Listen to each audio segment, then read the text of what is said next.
सीधे रुख करेंगे बड़ी खबर की ओर, जहां उत्तर प्रदेश में विधानसभा उपचुनाव होने हैं। प्रदेश में 9 सीटों पर विधानसभा उपचुनाव होना है। सीटों पर बीजेपी जल्द अपने उम्मीदवार उतारेगी। 18 अक्टूबर तक घोषित कर सकती है उम्मीदवार। 13 नवंबर को चुनाव के लिए मतदान। चुनाव को लेकर सियासी सरगर्मियां जो हैं वो तेज हो गई हैं। सभी प्रमुख पार्टियों की ओर से तैयारियां इसको लेकर पूरी कर दी गई है और अब क्योंकि चुनावी तारीखों का ऐलान हो चुका है, इसको लेकर भी पार्टी पुरजोर तरीके से अब प्रचार प्रसार में जुट गई है। 13 नवंबर को उपचुनाव के लिए मतदान होगा। 23 नवंबर को नतीजे इसके घोषित किए जाएंगे। 18 अक्टूबर तक घोषित उम्मीदवार पार्टी जो है वो कर सकती है। यानी बीजेपी की तरफ से 9 उपचुनाव जिन सीटों पर होना है उन तमाम सीटों पर 18 अक्टूबर तक उम्मीदवारों की जो फहरिस्त है वो सामने आ सकती है। सीटों पर बीजेपी जल्द अपने उम्मीदवार उतारने की तैयारी में है। और चलिए ज्यादा अपडेट के लिए संवाददाता अभिषेक हमारे साथ जुड़ गए हैं। अभिषेक, क्या कुछ जानकारी है? 18 अक्टूबर तक क्या बीजेपी उम्मीदवार उतार सकती है? और देखिए, उपचुनाव की जो तारीखें हैं उसका ऐलान हो गया। 13 नवंबर को प्रदेश में 9 सीटों पर उपचुनाव के तहत मतदान होना है।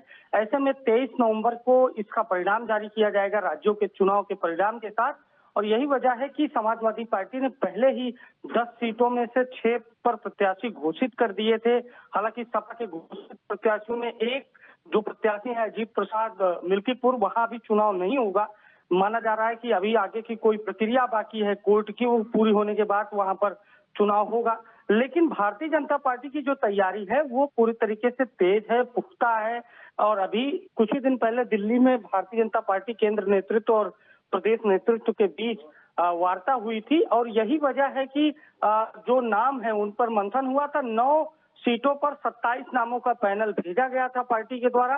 एक सीट जो मीरापुर की सीट है मुजफ्फरनगर की, वहां पर राष्ट्रीय लोकदल भाजपा की सहयोगी चुनाव लड़ेगी। तो वो फैसला राष्ट्रीय लोकदल को लेना कि वो किसी चुनाव में टिकट देते हैं। लेकिन 9 सीटों को लेकर जो भारतीय जनता पार्टी की रणनीति बनी है, माना यह जा रहा है कि उस 9 सीटों में से 8 सीटों पर भारतीय जनता पार्टी अपने प्रत्याशी 18 अक्टूबर तक घोषित कर देगी, क्योंकि नामों पर मंथन हो चुका है।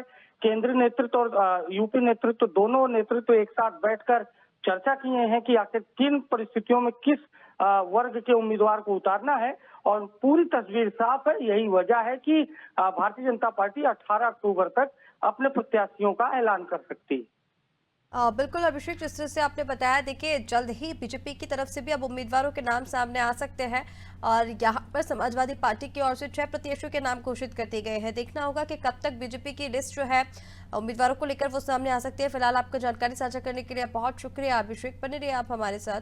तो उत्तर प्रदेश में 9 सीटों पर विधानसभा उपचुनाव होने हैं और ऐसे में तारीखों का ऐलान हो चुका है। 13 नवंबर को उपचुनाव के लिए मतदान होगा। 23 नवंबर को इसके नतीजे घोषित किए जाएंगे और अब ये भी खबर सामने आ रही है 18 अक्टूबर तक भारतीय जनता पार्टी इन 9 सीटों पर अपने उम्मीदवार उतार सकती है।